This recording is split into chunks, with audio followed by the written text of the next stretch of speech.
Bismillahirrahmanirrahim. Alhamdulillahi rabbil alamin. Wassalatu wassalam ala rasuli rabbil alamin wa syafi'il muznibin nabiyyina wa habibina wa qudwatina Muhammad ibn Abdullah wa ala alihi wa sahbihi wa man sara ala nahjihi wahtada bihadihi wastanna bisunnati ila yaumiddin, amma ba'du. Muslimin dan muslimat, para pencinta ilmu, pencinta Al-Quran, pencinta sunnah Nabi sallallahu alaihi wasallam, Assalamualaikum warahmatullahi wabarakatuh.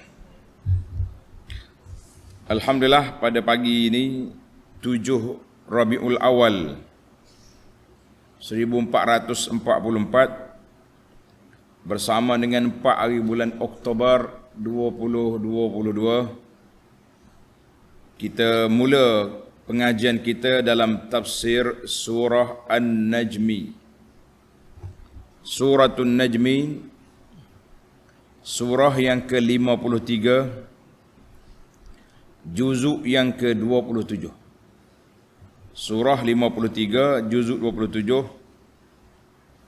Pada kuliah kita kini, kita akan masuk ke muqaddimah intisari surah dan juga munasabah susunan surah ini dan beberapa fadilat surah. Tidak banyak perbincangan kita. Kita ambil muqaddimah je pada kali ini, insya-Allah. Kemudian kita akan sambung cerita dia yang panjang, mulai ayat yang pertama dalam siri yang akan datang, insya-Allah. Para pelajar sekalian, surah An-Najmi ini banyak hikayat juga, panjang juga cerita dia. Nama dia pun An-Najmi, makna bintang. Jadi riwayat hikayat dia duduk di atas. Dalil wahdaniyatillah, dalil keesaan Allah dan dalil qudrat Allah Ta'ala fil alamil ulwi, di alam sebelah atas. Kita kena ingatlah, alam kita ni dua, alam atas, alam bawah. Alam dunia, alam akhirat. Satu lagi dia panggil alam pemisah, iaitu alam barzakh, dalam kubur.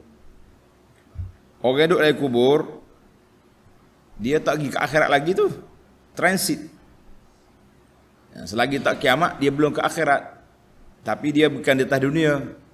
Memang kubur di atas bumi. Bumi dekat lah, gali berapa kaki, 7 kaki dalam tanah kata orang.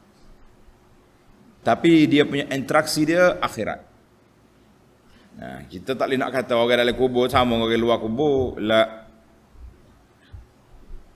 Baik para pelajar sekalian, kita mula baca 2-3 ayat. Permulaan surah An-Najmi sebagai langkah pertama mengambil berkat. Kemudian kita pergi kepada huraiannya ataupun muqaddimah surah yang mulia ini biiznillah. Mari kita baca beberapa ayat depan ini. A'udzu billahis samii'il 'aliim minasy syaithaanir rajiim. Bismillahirrahmanirrahim.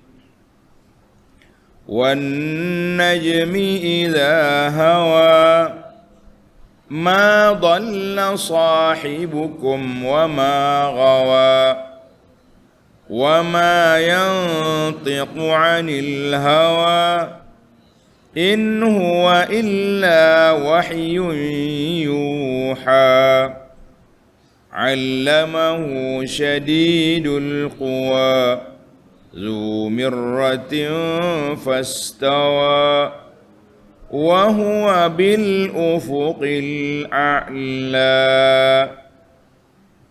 Cuba perhati ekor ayat. Ia belaka. Hawa, ghawa, al-hawa, yuha, quwa, fastawa. Ya, itu dia panggil ini i'jazul Quran. Bahasa dia sangat indah.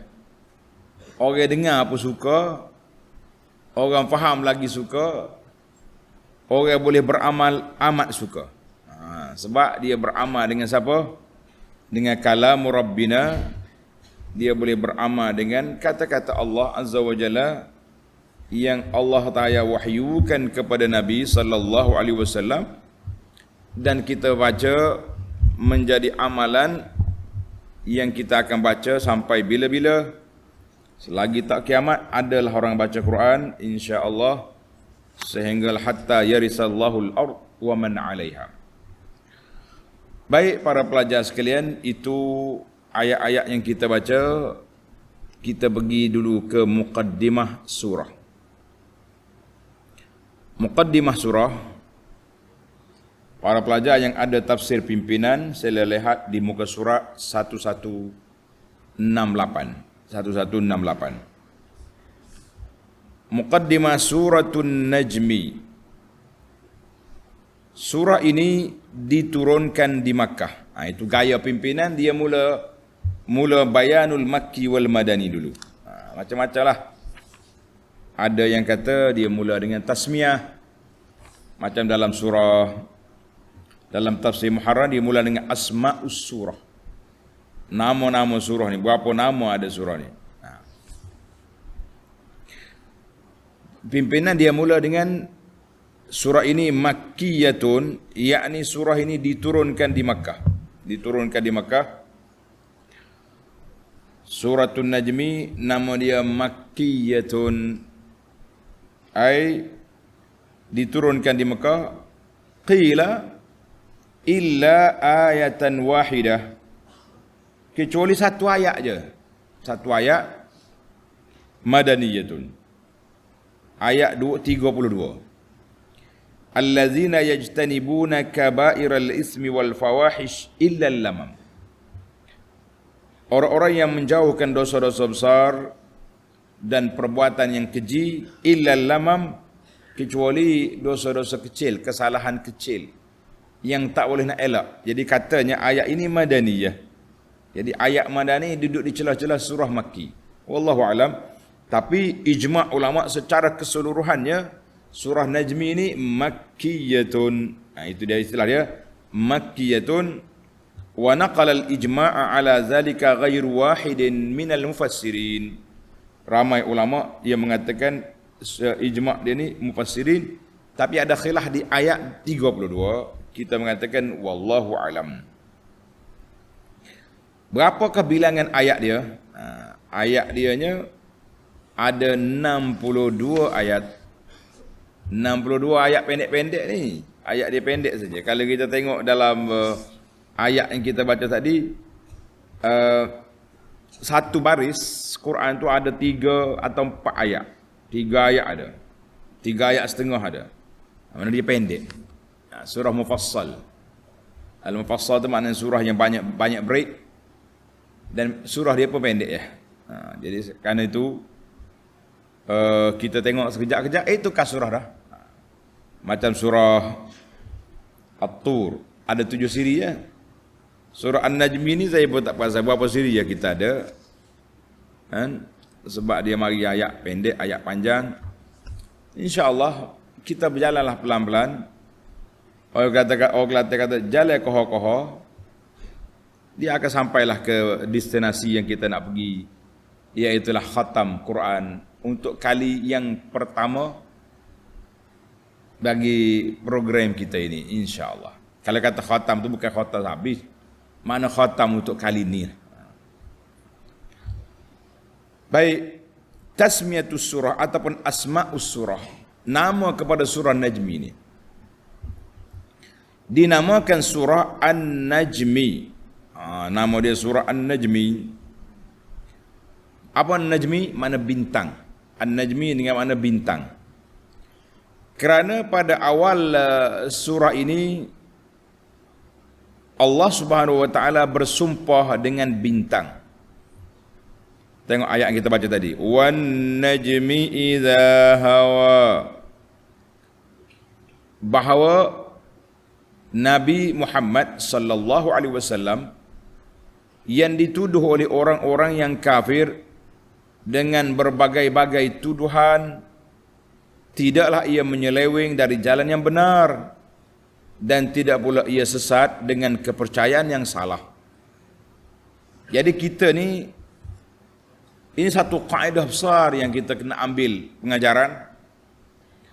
Kalau kita dengar semua tuduhan orang dan kita tidak tapis, tidak tabayun, tidak teliti, bermakna kitalah manusia yang malang kerana menjadi seperti tong sampah. Apa saja orang campak, dia kena terima. Kecuali orang yang mencampuk itu tak betul. Ramai ada orang tak betul sekarang. Ramai. Tong sampahnya besar, luas, sampah duduk kat luar. Itu bukan salah tong sampah. Itu salah otak orang yang mencampuk. Jadi ada juga macam tu. Jadi kita tak nak jadi tong sampah. Apa saja yang dicampuk oleh orang kita terima. Biarlah kita menjadi tempat yang baik. Orang cakap kita boleh dengar. Kata orang dengar boleh, percaya jangan. Macam mana? Kita tengoklah dulu. Kita ni ada akal Allah Ta'ala beri. Allah namakan kita ni ulul albab, orang yang cerdik. Apabila kita boleh mendengar dan berfikir, bukan semua apa yang orang cakap itu betul, dan bukan semua apa yang orang kata tak betul. Kita kena letak situ. Jadi kita timbanglah. Masalahnya orang yang kita terlalu percaya kepada orang yang menyebabkan kita ta'assub. Apa yang dia kata betul belaka. Ka'annaha wahyun minas sama, maka ini yang jadi masalah kita. Percaya, Ustaz Syekh kata ni, ada dalam kitab ni, asal ada dalam kitab pakai jadi. Tidak semesti ada dalam kitab itu betul. Yang ada dalam kitab kita kena teliti kepada sandaran dia, barulah kita betul. Baik, jelaslah kepada kita bahawa nama dia yang pertama apa dia? Nama surah An-Najmi, suratu An-Najmi, satu. Nama yang kedua Wan Najmi, ada waw. Wan Najmi biwawin bihikayati lafzil Qur'anil waqi' fi awwaliha. Jadi ada juga nama dia Wan Najmi dengan ada waw. Sebab ambil daripada ayat yang pertama dalam surah ini, Wan Najmi. Satu lagi, wa yadullu alaihi hadisu Ibni Mas'ud. Hadis Ibnu Mas'ud yang dia kata apa? Awwalu suratin unzilat fiha sajdah wan najmi. Baik. Wa tusamma aidan, dinamakan juga dengan wan najmi idza hawa. Ada juga orang kata nama dia wan najmi idza hawa, dia panjangkan. Sebagaimana dalam hadis Zaid bin Thabit, anna an-nabiyya sallallahu alaihi wasallam qara'a wan najmi idza hawa. Hadis ini riwayat Muslim. Jadi jelaslah kepada kita nama dia An-Najmi, Wan Najmi idza hawa, itu satu nama kepada nama-nama kepada satu surah. Nama-nama kepada satu surah. Baik.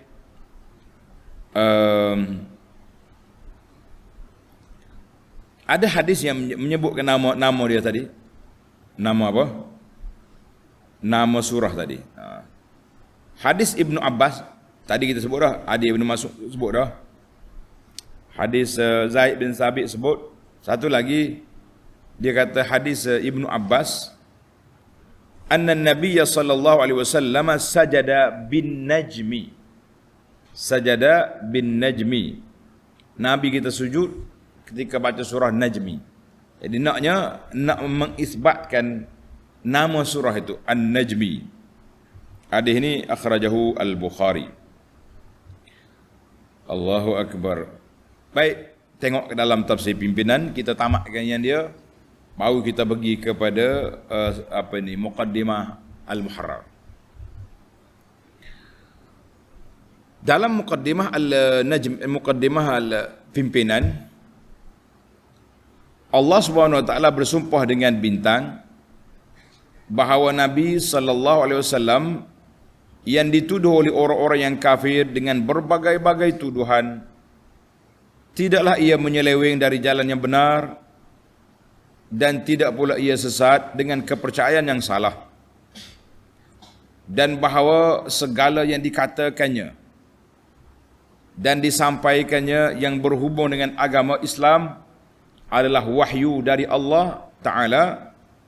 Ia disampaikan dan diajarkan kepadanya oleh malaikat Jibril alaihi salam. Intisari kandungan. Kita pergi pada intisari kandungan. Apa dia kan intisari dia? Menerangkan mengenai perkara-perkara yang telah disaksikan oleh baginda Nabi sallallahu alaihi wasallam pada malam berlakunya Isra' dan Mi'raj, bahawa ia telah menyaksikan pada malam itu akan sebahagian dari sebesar-besar tanda-tanda yang membuktikan luas pemerintahan dan kekuasaan Allah Azza wa Jalla. Setelah itu, lalu diterangkan tentang kesesatan kaum kafir musyrik yang telah terjerumus dalam penyembahan berhala, dan tentang pahaman mereka yang tidak berdasarkan sebarang bukti bahawa kononnya malaikat-malaikat itu ialah anak-anak perempuan Allah. Untuk membasmi pahaman syirik itu, Allah Ta'ala perintahkan Rasulnya sallallahu alaihi wasallam menyiarkan Islam dan menanamkan dasar-dasar tauhid, serta janganlah ia hiraukan golongan kafir yang menentangnya, kerana golongan yang kafir itu hanya mementingkan kehidupan dunia semata-mata, dan itulah sahaja kesudahan tujuan dari pengetahuan yang dicapai oleh mereka. Kena ingatlah. Jadi Nabi kita bila nak hapuskan yang salah, kita kena sebarkan yang benar. Macam hari ini, apabila ghurbatuz zaman, kata orang, apabila ajaran yang ditinggalkan oleh Nabi sallallahu alaihi wasallam dipinggirkan oleh orang. Orang yang mendakwa cinta Nabi pun tak cinta mana. Sebab mereka bukannya nak tonjolkan sunnah yang diajar, tapi mereka lebih kepada menghidupkan majlis-majlis ritual keagamaan dengan dakwa cinta Nabi sallallahu alaihi wasallam. Cinta yang tidak diasaskan di atas ilmu, amalan-amalan para sahabat yang lebih mencintai Nabi dari kita, tidak juga dibuat oleh ulama tabi'in dan tidak dibuat oleh para imam-imam yang besar. Maka kita mengatakan cinta itu hanyalah dakwaan. Jadi untuk menyatakan yang benar, kita kena sebarkan yang benar. Kerja kita tak usah duduk berkelahi dengan orang, kita nyatakan yang benar.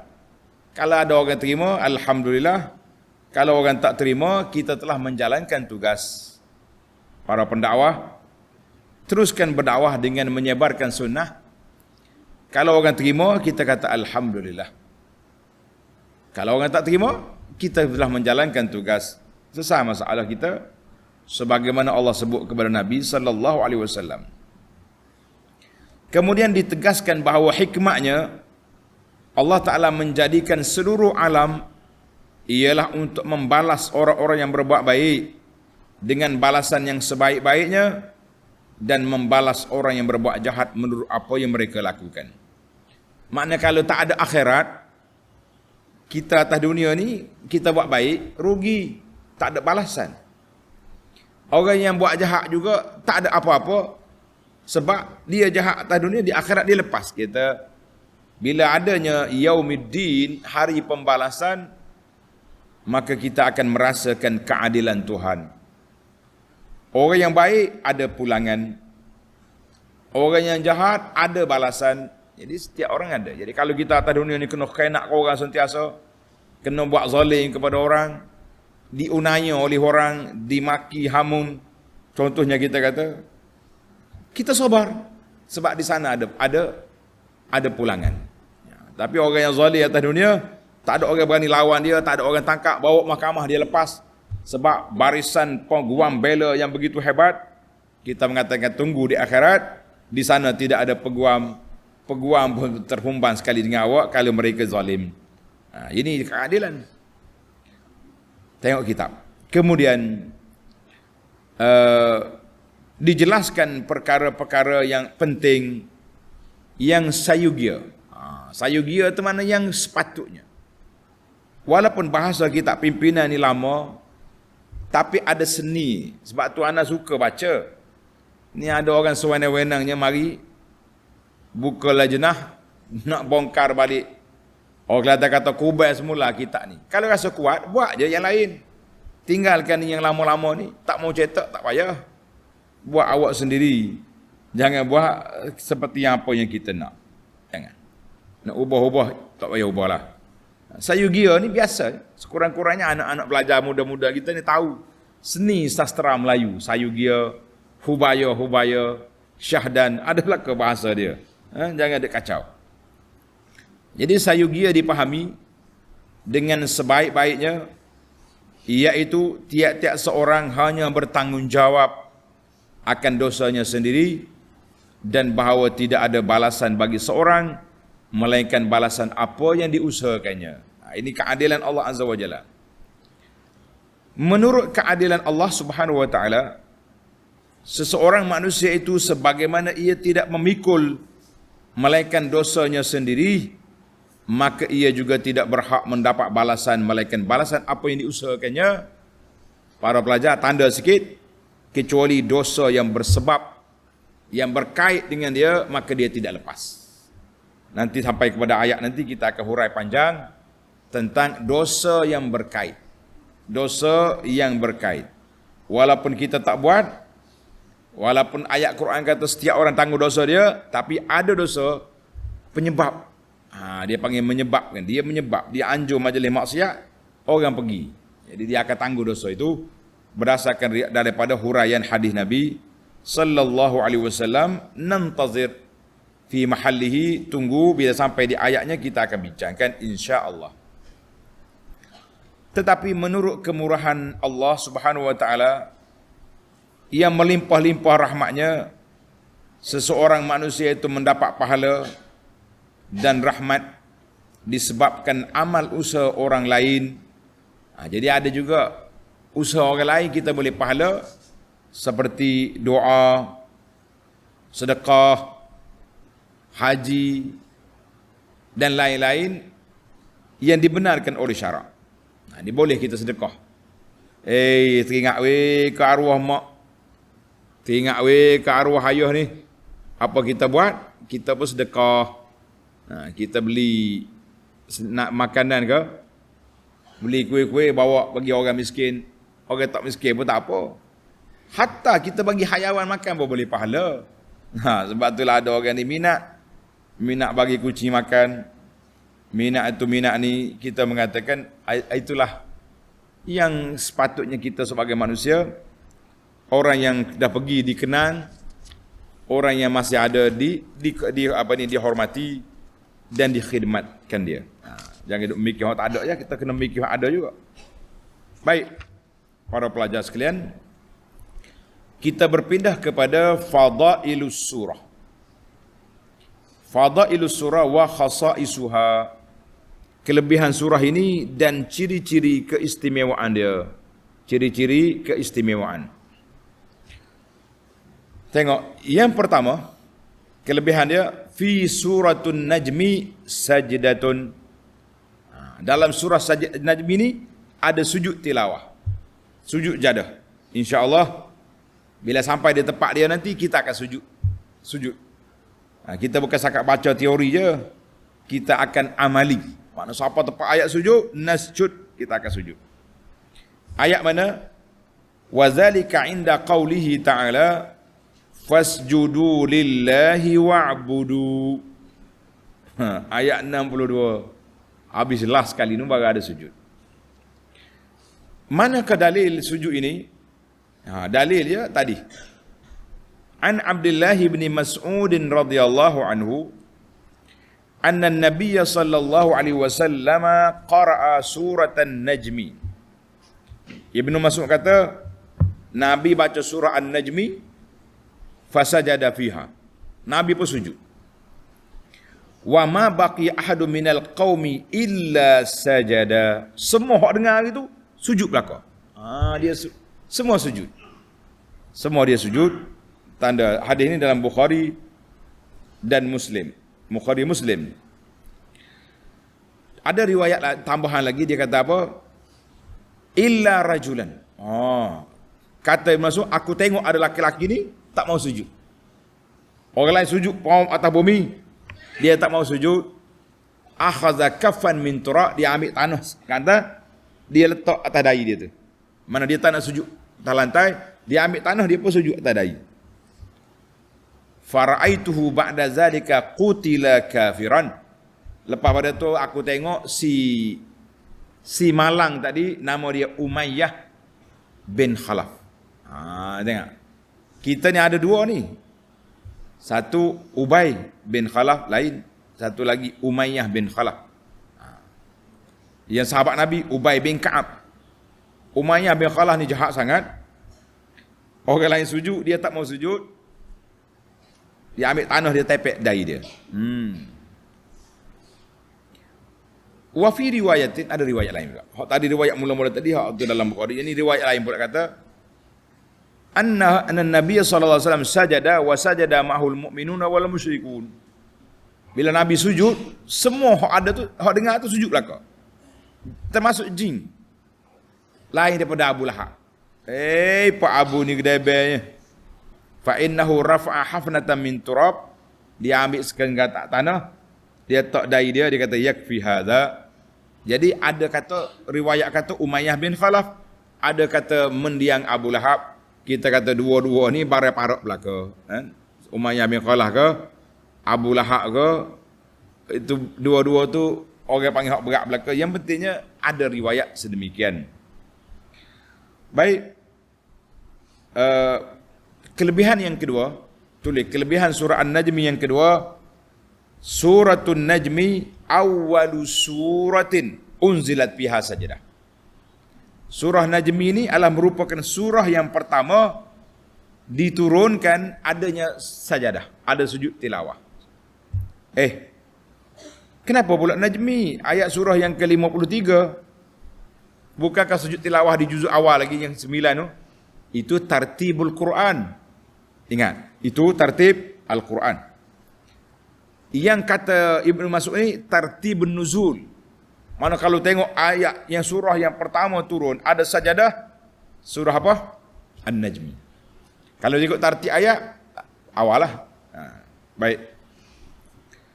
Jelaslah kepada kita berpindah kepada maqasidus surah. Matlamat objektif surah ini untuk apa? Min ahammi maqasidi hadhihi surah, di antara perkara penting objektif surah ini yang pertama iqamatul adillah ala wahdaniyatillah, nak menegakkan dalil hujjah yang menunjukkan kepada keesaan Allah Azza wa Jalla. Satu. Yang kedua, tahqiq, nak membenarkan, merealisasikan anna Rasul sallallahu alaihi wasallam sadiqun fima yuballighuhu 'anillahi ta'ala. Nabi itu benar dengan segala perkara yang diajar, yang dibawa, yang disampaikan dari Allah, semuanya benar. Kata Allah Ta'ala bersumpah wan najmi idza hawa. Jadi Allah Ta'ala bersumpah dulu, baru dia nyatakan Nabi kita benar. Adapun tajuk, tadi mukaddimah tadi secara umum, ia ni tajuk dia secara bernombor. Ada 8 perkara tajuk utama dalam surah yang pendek ini. Tanda pelajar. Min ahammil mawdu'atil lati ishtamalat 'alaiha surah. Di antara tajuk-tajuk penting yang terkandung dalam surah ini, yang pertama, uftutihatis suratu biqasamillahi ta'ala bin najmi. Allah Ta'ala mulakan surah ini dengan bersumpah dengan bintang, untuk menyatakan benarnya Nabi sallallahu alaihi wasallam dalam semua ajarannya disampaikan dari Allah. Benar, apa yang Nabi sampaikan dari Allah Ta'ala itu benar belaka. Yang kedua, wasfu Jibril. Allah Ta'ala sifatkan malaikat Jibril alaihissalam, wahwa aminul wahyi, dialah pemegang amanah menyampaikan wahyu kepada Nabi daripada Allah. Bisifatin, dengan beberapa sifat yang menunjukkan kuat dan gagahnya malaikat. Malaikat ni Jibril, sayap dia, tanda belajar, ada 600 sayap. Kita naik kapal terbang 2 sayap pun terbang ke atas pindara. Ini 600 sayap. Subhanallah. Dan menunjukkan bahawa Nabi sallallahu alaihi wasallam telah melihat Jibril dengan bentuk rupa asal dia ketika berada di Sidratul Muntaha. Tengok. Sekali lagi, Nabi tengok di mana? Di bumi. Nabi duduk di Mekah, dia tengok Jibril di antara langit dengan bumi. 2 kali dia tengok. Adapun waktu terima wahyu di Gua Hira, bukan Jibril mari dengan rupa dia. Tak. Dia mari peluk Nabi itu dia dengan rupa manusia dah. Yang ketiga, al-hadisu an alihatil musyrikin al-maz'umah. Allah Ta'ala cerita tentang Tuhan-Tuhan puak kafir yang mereka sangka sebagai Tuhan. Dia bukan Tuhan, dia patung. Dan menyatakan bahawa semata-mata nama yang mereka beri tidak memberi faedah. Itu adalah merupakan auham, satu khayalan yang tidak ada hakikatnya benar, dan ibadat yang betul hanyalah untuk Allah semata-mata. Ibadat yang benar untuk Allah. Yang keempat, taubihul musyrikin, mencela puak-puak kafir kerana mereka menjadikan malaikat itu anak Tuhan, anak perempuan Tuhan. Dia kata, dan mereka menamakan malaikat dengan banatullah. Ta'ala Allahu amma yaqulu zalimuna 'uluwan kabira. Yang kelima, amrun Nabi sallallahu alaihi wasallam bil i'rad. Allah Taala perintahkan Nabi supaya berpaling, tinggalkanlah puak-puak yang tak mau ikut, tak mau mengingati Allah Azza wa Jalla, wa yashghalu nafsahu, dan duk sibuk dengan dunia je puak tu. Allah kata biarkanlah mereka. Mu sampaikan, mereka tak mau ikut, pedulikan. Penat kita. Kadang-kadang kita kecewa juga. Kita ajar orang, didik orang, asuh orang. Macam anak-anak kita ni, wajar. Duduk sini molek dah dah. Baca zikir, hak Nabi buat. Dia balik kapunya perih juga. Dah jumpa minggu apa. Terlupa habis kitab Fathul Mu'in kata zikir lepas solat ni slow-slow. Jumpa minggu apa perih. Main untuk kaki lima juga. Jadi apa nak buat? Kita dah sampaikan, kita dah didik, tak jadi bukan kerja kita. Maka Allah Ta'ala beri kepada Nabi menyampaikan, kemudian a'rid anil jahili, biarkan orang tak irau, wa tasliyatuhu, dan nak menenangkan hati Nabi kalau kafir menyakitinya. Yang keenam, bayanu mazahiri rahmatillahi wa adlihi, nak menyatakan suatu jelasnya rahmat Allah Ta'ala dan keadilannya dalam penciptaan makhluknya, dan betapa luasnya rahmat Allah Ta'ala, betapa agungnya kuasa Allah untuk memperingatkan bahawa umat-umat yang terdahulu, nabi-nabi mereka juga telah dihina, telah diganyang oleh kaum masing-masing, tapi Nabi mendapat pertolongan Allah Azza wa Jalla. Ya Muhammad sallallahu alaihi wasallam, tunggu je lah, tunggu. Abu Jahal kena sampai perang Badar, mendiang Abu Jahal. Sekarang ni kubur dia ada di Badar. Dia kata apa? Yang ketujuh, at-ta'ajjub istihza'il musyrikin bil Quran. Kita akan rasa pelik kenapa orang kafir menghina, memperli Al-Quran ketika mereka dengar. Mereka langsung tak ambil peduli dengan nasihat-nasihat yang ada dalam Quran. Dengar aja perli selalu. Orang Kelantan kata nganyi. Istihza. Kalau dia dengar sungguh, boleh faedah. Tapi dia dengar main-main. Yang ke-8, habislah kita. Khutimatis surah bil amri bil khudu'i lillahi wa ibadatihi. Allah Ta'ala tamatkan surah ini dengan perintah supaya merendah diri kepada Allah dan melakukan ibadat kepada Allah dan ikhlaskan amal semata-mata kerana Allah. Dia kita kata kita ni beramal kerana Allah, untuk Allah dan kepada Allah. Bahawa kita betul. Dari Allah amalan kita tu. Kalau ambil pada orang lain tak jadi. Baiklah para pelajar sekalian, sebagai poin yang terakhir dalam muqaddimah ini, iaitulah munasabatuha lima qablaha. Munasabah surah An-Najmi dengan surah At-Tur. Ada sedikit kajian kaitan di antara dua surah ini cukup menarik. Ambil perhatian betul-betul. Ini tak ada dalam pimpinan ni. Yang ada dalam kitab lain. Kita ambil dalam kitab Al-Munir.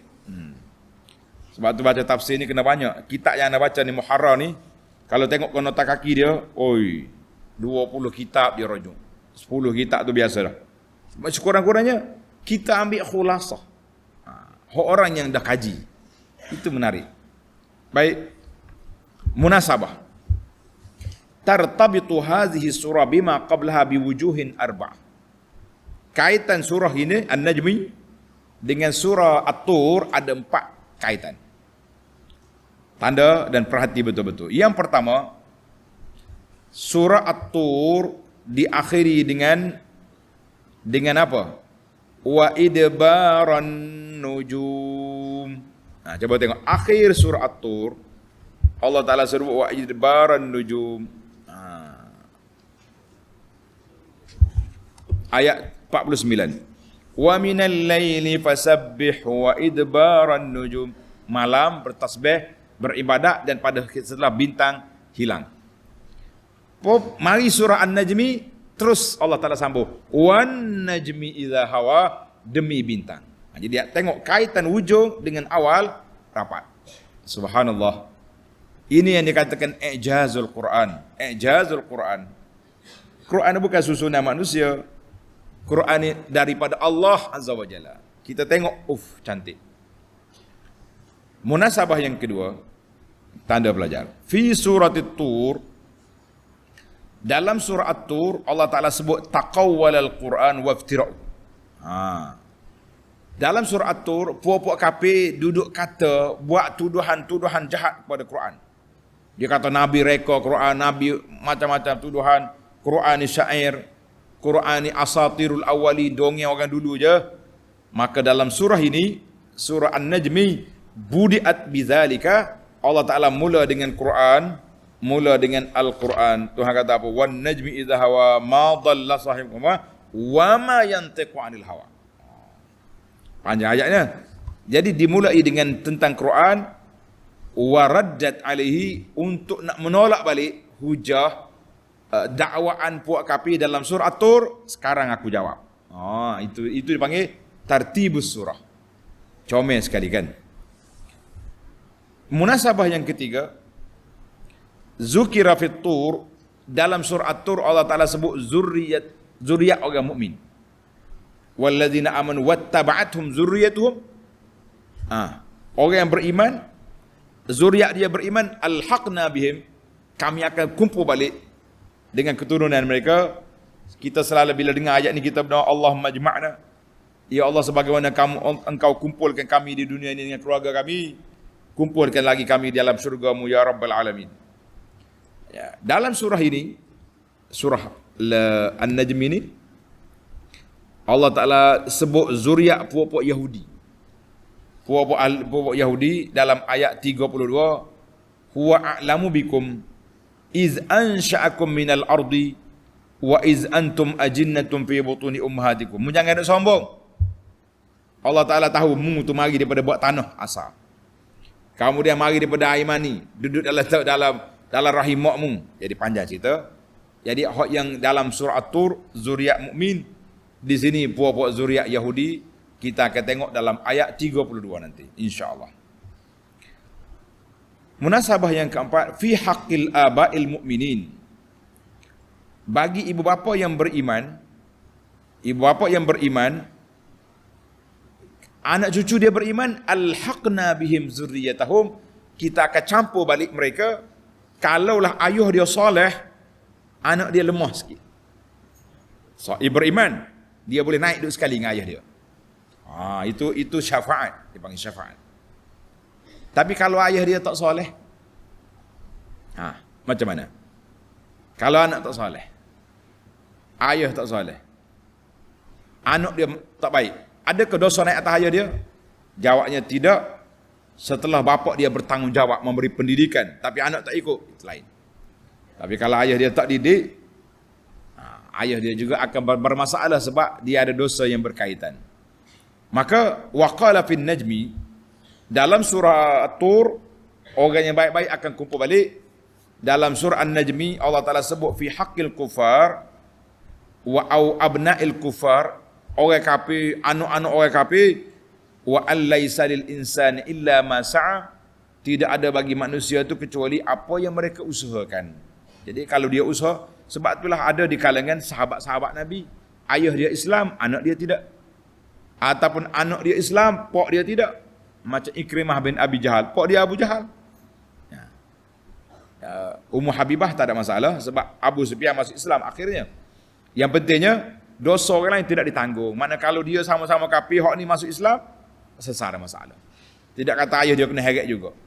Ataupun anak-anak juga tidak berdosa dengan sebab dosa mak ayah dia jahat. Anak dia baik, dia tak tanggungjawab. Jadi kita mengatakan itu keadilan Allah Azza wa Jalla. Dalam ada 4 munasabah yang perlu diperhalusi dan diteliti, baru kita nampak. Kalau baca spontan gitu kita tak terasa. Jadi alhamdulillah tamatlah muqaddimah Suratul Najmi secara ringkas-ringkasnya. InsyaAllah kita akan sambung lagi perbincangan kita dalam ayat yang pertama dalam kuliah kita yang akan datang insyaAllah. Subhanakallahumma wa bihamdika asyhadu an la ilaha illa anta astaghfiruka wa atubu ilaik. Wa sallallahu ala nabiyyina Muhammadin wa ala alihi wa sahbihi ajma'in. Walhamdulillahi rabbil alamin. Wassalamu alaikum warahmatullahi wabarakatuh.